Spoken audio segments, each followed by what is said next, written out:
What's up, everybody? It's Fabio Potent. You know, to bring you guys today Jujutsu Kaisen chapter 140, 141 review. I want to talk about the last two chapters of Jujutsu Kaisen. Everybody seems to be worried about our guy Yuji. Relax, guys. Yuji is okay. At least I think so. But I want to talk about this fight. Some things I like about it, some issues I still have with it, and just in general what I think we're going to do. So yeah, let's talk about these two recent chapters of Jujutsu Kaisen. Alright, let me bring up the chapter. So we're going to start with chapter 140, Execution. So chapter 140, Execution, is when Yuta and Naoya pop up at the same time, basically, and begin their exchange with Yuji and Choso. So Yuta and Naoya in this situation come to a diplomatic agreement, because while they may not be allies, they are on the same side temporarily with their orders. Naoya has something he needs to do. He needs Yuji to be used as bait to kill Megumi, and then Yuta, same thing. He wants to just kill Yuji, but he doesn't know. Yuta doesn't know about Naoya's ulterior motive, and he says this. Naoya even says this because he wishes that he hadn't brought out Megumi, because that was frightening. Because we don't know. Maki knows Megumi, and if Yuta ever talked to Maki and all these people before he went on this mission, I'm almost 100% sure he would have had hesitations about really killing Yuji. So Naoya and Yuta are having their diplomatic negotiation about allying. Choso is also explaining things to Yuji quietly, telling him that he needs to run away. Really taking up that big brother role, really embodying it. And something interesting gets brought up in this chapter that went way over my head that I didn't even put two to two together with Naoya. But anyways, Choso tells Yuji to run away, and he says that Yuta is basically like Gojo, that if you fight him, you're gonna die. That Naoya has a technique, but right now it's too tricky to figure out what it is, so Choso will take him on because it's too dangerous. Naoya and Yuta reach a diplomatic resolution, and all four of them just start fighting immediately. I thought it was just pretty funny how all four of them were having a different conversation, and then boop, it takes off. And then now, what you said before, Yuji versus Yuta, Naoya versus Choso.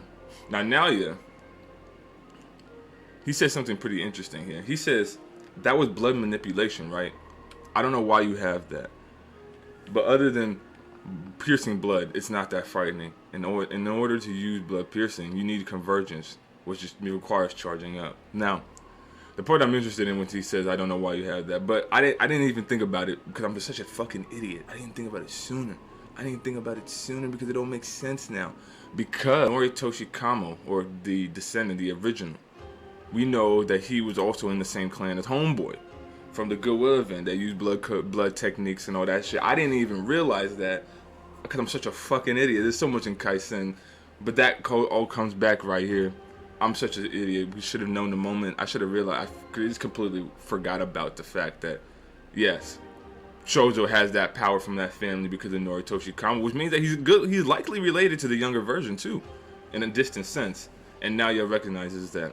But we'll continue.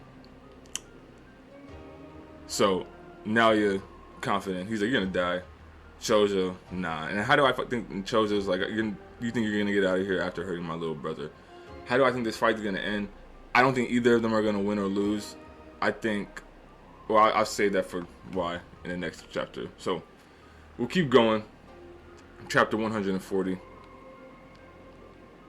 Yuji and Yuta are going in, and right now Yuji is showing off his physical strength, but Yuji's showing off his physical strength, but Yuta's showing his technical ability is far more advanced than Yuji. He understands his curse energy far better than Yuji.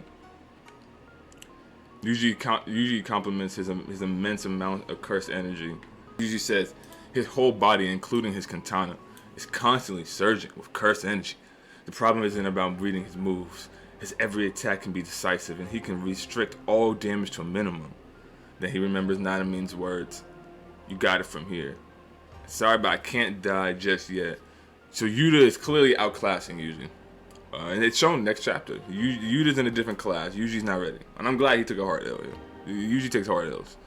But we're going to chapter 141 now. Let's take a look at chapter 141. The front of the back. Now, this chapter is a little bit more interesting than the last one. The last one was a little bit more meathead, fast-paced. And I'll get to my issues at the end. But we see here the two of them are still going in. The katana is absolutely ruthless. Yuta's swordplay is absolutely disgusting.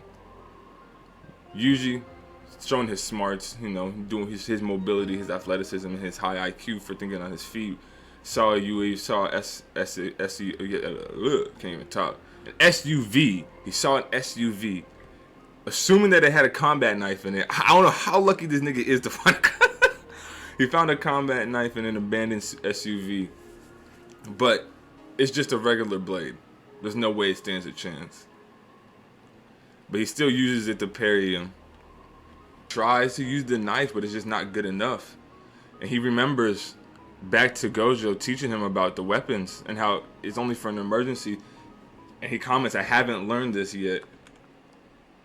He hasn't learned it yet. And I think this is interesting that it didn't just work. I like how it doesn't just work. It doesn't work. Because he doesn't know what he tried, but it's not good enough. And then Yuta comments that you're too focused on my katana. Kicks this nigga in the stomach. Even a mere forward kick from it is so incredibly powerful. And this is pretty cool. Yuta kicks him in the stomach and then comes down with a down slash. Cuts through the knife, slashes Yuji's chest. But Yuji steps on the blade and breaks that shit. Kicks it and breaks that shit. Showing the power. But it's already too late. It's already too late. It was all a meme. Rika comes out, grabs this nigga. Yuji is spooked by Rika. He's sweating. He can't move. He thinks that he's a Shikigami. He thinks that it's a Shikigami. And then Yuji tells Rika to hold him for him, and then he gets stabbed through the chest. Yuji gets stabbed through the chest, and everybody loses their mind. They think Yuji's dead. I don't. This nigga's not dead, fam. This nigga gonna be alright, fam. You're gonna be okay, fam. I've seen it. He'll be okay. I don't know how. Be some kind of reverse technique, some kind of nonsense is gonna happen. He'll be okay. There's no way Yuji's dying here. It's cap, nigga. And once you figure out what kind of person Yuji is, their characters are gonna align. Or we'll see. But this is what I'm interested in right here. So Yuji gets stabbed. Everybody loses their minds. Oh, blood coming from his mouth. But Sukana's inside of Yuji, and he goes. But then he's shocked because he gets an idea or something. Something comes to his mind, and then he's smiling, a grin of like, "Oh, I got a plan." Sukana has a plan for something. I don't know what his plan is. Is he gonna cause mayhem? I doubt it. Well, yeah, he's gonna cause mayhem, but like, he's already broken Yuji. I think he's probably gonna take this to his advantage to switch places with Yuji, but to what end, to do what? Maybe he realizes that Megumi is nearby. That is also a possibility that I could think of. That's a possibility that I've thought of. He realizes that Megumi is maybe nearby, which I don't know, or that he could continue this to his own end with his own plan with Megumi. Because that's what he really wants. That Megumi plotline is what he really wants. And I think we really might be getting to it, especially with the whole head of the Zenin clan thing. But yeah, Sukana's up to no good. Everybody's losing their minds about Yuji. Yuji's going to be fine, guys. Nothing bad's going to happen to the MC 140 chapters in. But one other thing that I do think could happen, he could potentially just, like I said, just take advantage and switch places with Yuji for a good minute. I would still be interested in Sukana more chapters. I love Sukana chapters. So we'll see though. But yeah, Sukana up to no good. Now we're back to the Choso Naoya fight. Now Choso and Naoya are going in. Fight still continues, and Naoya is fast as fuck. I don't even understand like the display of speed here. He he like teleports and like grabs like Choso and like it leaves like I don't even understand. He's so fast, man. There's some type of gimmick to it, and we need an explanation to it. I wonder if it's frames. I wonder if it's frames. Because now that I think about it, wasn't Nobito's power frames? Hold on, give me a second. So I wasn't tripping. Naoya Zenin had the power of frames. I didn't look it up exactly how it worked, but he was able to manipulate frames and skip them and shit like that. That's what he was doing. I wonder if Naoya is doing something interesting, because I see this drawn picture of Choso, and I wonder if that's how he's fast. If he's just skipping frames, like he's lagging, like he's like if that. I wonder if that's what he's doing. Like he's just a nigga with bad internet. I think that's what he's doing. I wonder if he got that ability from Naobito. Tell me what you guys think about that. Do you guys think now you're skipping frames? Has anybody brought that up? I'm not sure if I'm the first one to bring that up. Probably not. So many people read Kaisen, but it's probably a frame skipping thing. But Choso notices that he's fast and he grunches his teeth. And same with Choso. I mean, Naoya says you're tough. Seriously, who are you? And then we get the line, I'm the oldest of 10 siblings, flowing red scale stack. Now Choso's about to go in next chapter. Now, I don't think this fight's going to end with anybody winning or losing. I think whatever Sukana's plan is going to end this. But it should be a really good fight next chapter, focusing around them. But yeah, I think now you're skipping frames. And then Choso, we already know he's going to reach another level. And then that's the end of chapter 141. Now, overall, I enjoy these. They're fun. You know, it's cool seeing these characters attack. But something doesn't feel right. To me, at least. This is only me. It's entirely a personal thing. Something does not feel right. And I still think this is all happening too fast. I still think we needed to take a longer break after Shibuya. Like, we should have just got the chapter with maybe everybody linking up this week. Maybe then we digest everything a little bit, just relax. I think we needed to wind down a tad bit, because the stakes have just been getting higher and higher and higher. They haven't gone down at all. We've been going up and up and up and up and up and up and up and up, and then the Shibuya happened. I thought, okay, we're gonna come down for a little bit, but then nigga, we go back in half a chapter. We right back at it, like half a chapter. I said this in my last chapter review, and I said it again. I still would have wished for Gege to taken a piece out of One Piece, a piece out of the Oda's book. Give us like maybe 5-7 chapters of just wind down. There's after talk. Maybe 3-4 chapters of just the aftermath of Shibuya. More lore. What is the government doing? Where's Nobara? Where is she? Where's Maki for the Maki fanboys out there? I know y'all niggas love her. Where's Maki? What up to Maki?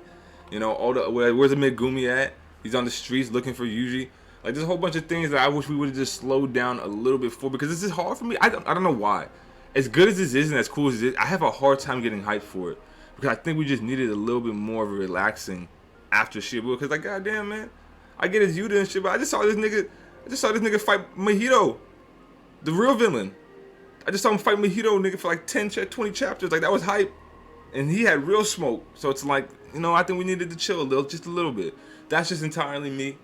People can think whatever the hell they want. I'm just giving y'all my take. I think we just slow down just a little bit. But this fight will help Yuji grow. Potentially. We'll see. Sukana's up to no good. This nigga gonna do something. But yeah. And I think now you're skipping frames. I think he got that ability from Naobito Zenin, the head of the clan. Or he's doing something similar to skipping frames. And Choso is gonna reach another level. I can't wait for chapter 142. The anime, I think, is going to be ending. I believe the anime only has 22 episodes left, so we might be talking about that as well. But yeah, I'm going to get out of here. That was chapter 140, 141, little review discussion / shit. I'm Fabio Poe. I'm going to get out of here. Like, comment, subscribe. Tell me what y'all thought about the chapter. Tell me what y'all thought about me saying that we're moving a little bit too fast. Am I tripping? Because if I'm tripping, then it is what it is. Like, hey, I'm not saying I'm the final say I'm right. I'm just trying to say, what do the people feel like? What are the people thinking on the streets about this shit? Am I alone in this feeling? But yeah, are we going too fast? Should we have slowed down a little bit after Shibuya? Would y'all like to see like some decompressing chapters? Maybe like a baseball chapter? Not exactly like the baseball chapter, but something like that. Something just a little bit more relaxing, you know, after Shibuya and how dark it was, just to calm down and see characters interact with each other. We could still get that, but we'd rather gotten this sooner than later. Or am I tripping? You know, tell me what y'all think about now. You're skipping frames. Are y'all really worried about Yuji? Really? Are y'all really worried about Yuji? Tell me if y'all really worried about Yuji. And yeah, that's about it, man. I'm Fabio Poe. I'm gonna get out of here. I'll see y'all in the next one.